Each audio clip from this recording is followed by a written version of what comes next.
भगवत दर्शन उसी को प्राप्त होते हैं इसकी भगवत दर्शन की प्रबल उत्कंठा के लिए 4 बातें जीवन में आ जाएं। पहला, नित्य निरंतर नाम जप रसिकों के संग से। शर्त है रसिकों के संग, भजन न होई संग बिन। हे मनमानी नहीं होता, रसिकों के संग से भजन की वृत्ति। प्रमाणित भजन होना चाहिए, आचार्य परंपरा, गुरु परंपरा से। दूसरा, भगवद विग्रह को साक्षात भगवान का स्वरूप मानना। जैसे कुछ ऐसे भाव वाले लोग हैं कि अरे पत्थर पूजने से, धातु पूजने से क्या प्राप्त, क्या वहां भगवान है? कौन सा तुम्हें ज्ञान है भाई? कौन सा ज्ञान है? जब सर्वम खलमिदम ब्रह्म, तो ये तो अवतार है भगवान का, अर्चा अवतार। भगवान अवतरित होते हैं। जैसे हम छवि विराजमान किए, जब हम भाव सेवा करते तो भगवान छवि में आके विराजमान होते हैं, भगवान विग्रह में विराजमान होते हैं। ये श्रद्धा और विश्वास का विषय है, ये नास्तिक लोगों को समझ में नहीं आएगा। जिस मूर्ति को आप, जहां मूर्तिकार निर्माण कर रहा हो वहां देखो, उसी मूर्ति को पूज करके ब्रह्म प्राप्त, भगवत प्राप्त महापुरुष हो गए। प्रेमाश्रुओं से अभिषिक्त किया है। ये बाहर वालों की ऐसों की बातें न सुने, नहीं तो जो छोटी श्रद्धा वाले लोग होते हैं उनकी श्रद्धा नष्ट हो जाती है। अरे क्या है, ऐसे से ऐसा न वो बोलते हैं, न वो खाते हैं, न देखते हैं, और ऐसे विराजमान। आपको क्या पता है? आपका भाव है क्या? आप जानते नहीं हो।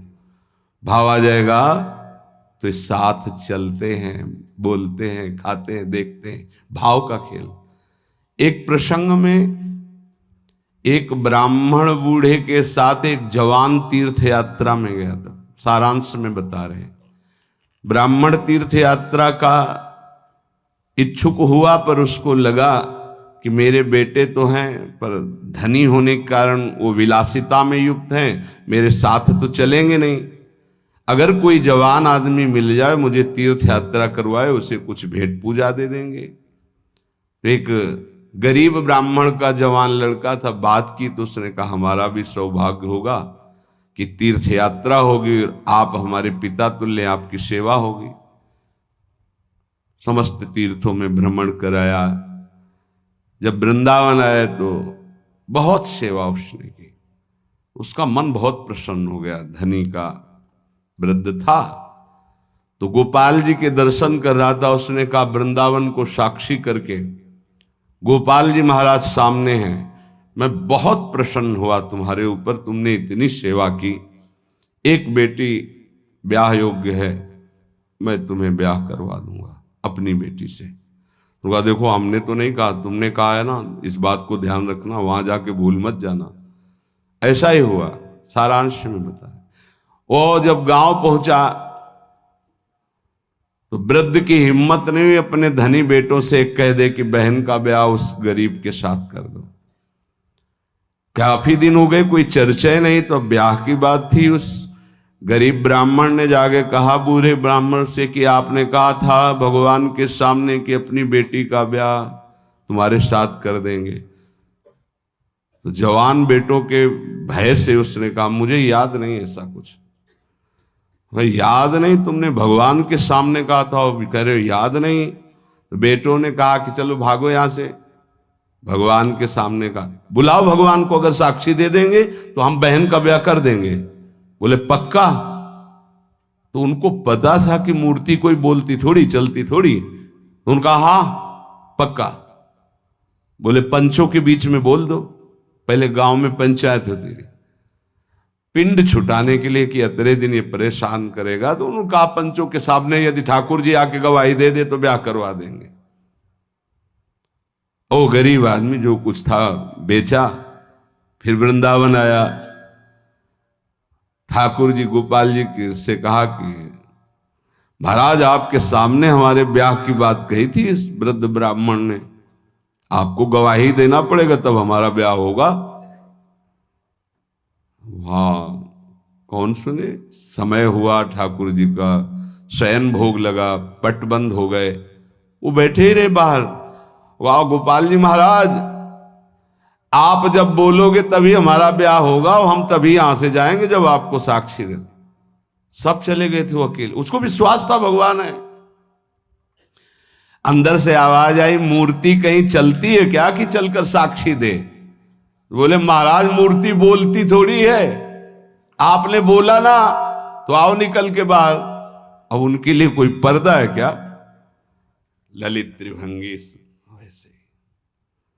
बोले देखो यार, अब तुम्हारे प्रेम के कारण हम बाहर तो निकल आए, तुम उसको यहीं बुला दो, हम यहीं साक्षी। बोले महाराज वो नहीं आएगा, हमारा ब्याह रुक जाएगा, आपको चलना पड़ेगा। बोले चल तो देंगे, लेकिन देखो हम वृंदावन के ठाकुर हैं, हमको तो अच्छा अच्छा माखन मिश्री और सब। भगवान ने बहानेबाजी। बोले महाराज हमें पता था कि आप भोगराग के लिए कहोगे, तो हमारे पास जो संपत्ति थी बेच के आए, खूब खवाते पियाते चलेंगे महाराज। बोले चलो। अच्छा देखो दृढ़ विश्वास। बोले महाराज हम जानेंगे कैसे कि आप आ रहे हो। बोले मेरे नूपुरों की ध्वनि सुनाई देगी, और देखो लौट कर जहां देख लोगे उससे आगे फिर हम नहीं जाएंगे। ठीक है महाराज, जब भोग लगाने का समय आएगा तो हम बोल देंगे, तब तुम हमारा भोग लगाना, और जब हम चलेंगे तो लौट कर पीछे नहीं देखोगे। ठीक है महाराज। अपने प्रांत पहुंचे, उड़ीसा प्रांत। गांव जब नजदीक रह गया तो सोचा मुड़ के तो देखे, केवल पायले धुनी है, ठाकुर जी भी है। मुड़ के देखा तो श्याम घन साक्षात प्रभु। प्रभु ने कहा देखो तुमने वादा तोड़ दिया, अब हम यहां से नहीं जाएंगे। बोले महाराज अब तो कोई बात नहीं। गांव में दौड़ के गया, गोपाल जी आए, प्रभु आए साक्षी देने के लिए मेरे ब्याह के लिए। पूरा नगर दौड़ पड़ा, पंचायत के सब ने देखा प्रभु विराजमान। अब किसी की हिम्मत थोड़ी थी कि पूछ ले, जबरदस्ती उस बुढ़े से कहा ब्याह करो भगवान वृंदावन से साक्षी। आज भी साक्षी गोपाल के रूप में भगवान विराजमान। क्या हुआ, जिसे तुम मूर्ति समझते वो चल के उड़ीसा तक गए और गवाही दी। विट्ठल भगवान बातचीत करते थे तुकाराम जी से, नामदेव जी से, इन बड़े बड़े संतों से। हरिवंश महाप्रभु, सेवक जी महाराज, बंचंद महाप्रभु तक बातचीत करते थे राधा वल्लभ लाल जी। प्रगट में एक बार मोहन चंद जी महाराज महाप्रभु के सबसे छोटे लाडले पुत्र थे। महाप्रभु राधा वल्लभ जी की सेवा परिचर्या में थे, तो एक पात्र कटोरा था राधा वल्लभ जी की सेवा का, उसमें चरण छू गया श्री मोहन चंद जी का। महाप्रभु ने एक शपथ मारी, प्रभु के पात्रों को ऐसे।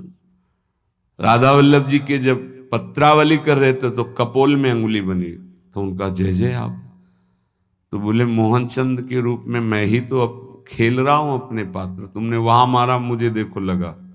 महाप्रभु ने कहा क्षमा कीजिए प्रभु, ऐसी तन्मयता मोहन चंद जी की आप में है, ये मुझे पता नहीं था। ऐसा महाप्रभु से बात, स्वामी जी से, बिहारी देव जी से, बिहारी जो बात करते थे, आज भी महापुरुषों से प्रभु बात कर। ये केवल मूर्ति छवि का विषय नहीं होता। ये अज्ञानी जीव जो हैं ये केवल तर्क विवाद में फंसे रहते। श्रद्धा में तर्क विवाद नहीं होता।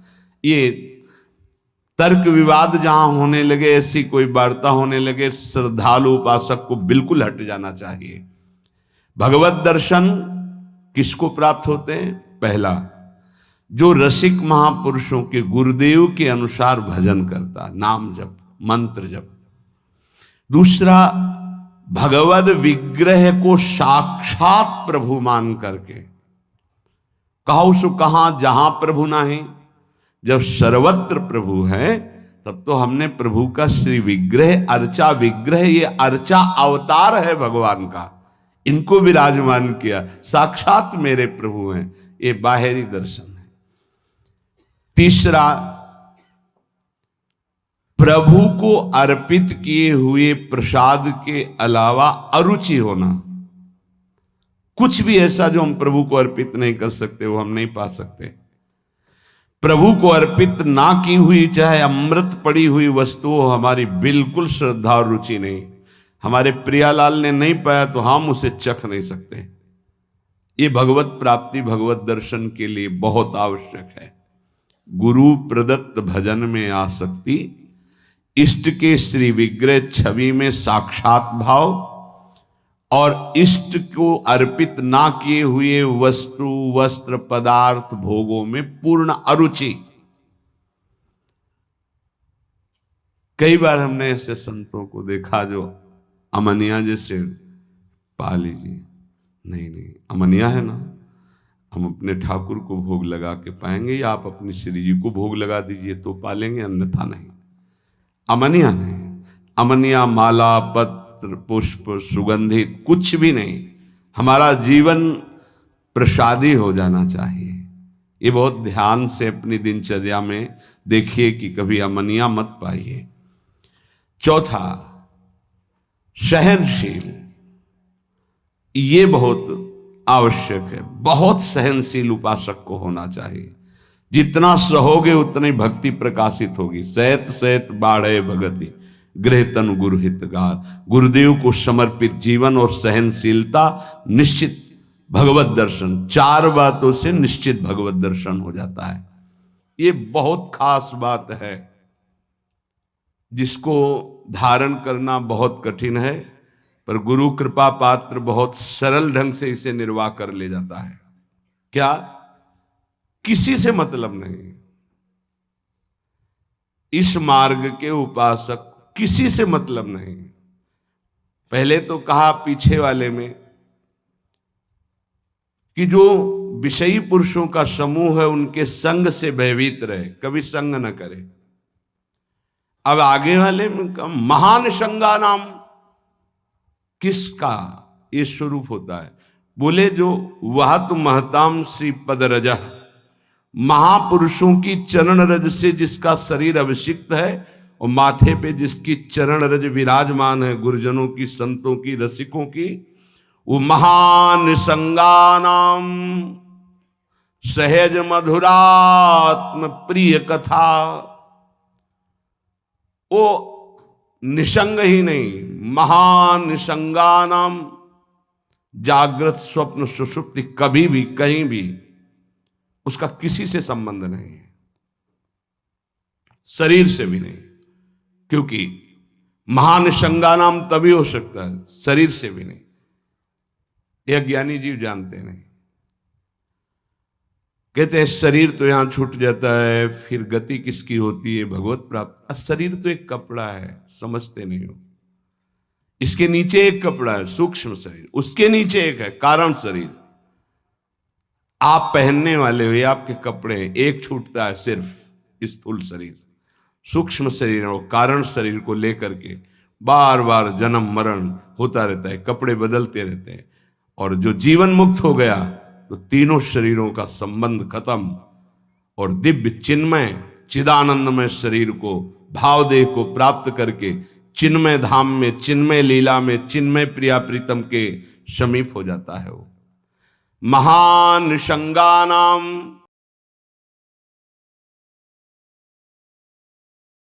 साधक का स्वभाव ऊपरी बड़ा ही रुक्ष होना चाहिए। साधक का रुक्ष, सबको ये लगना चाहिए कि बड़ा बेरुखा आदमी है ये, बच जाओगे।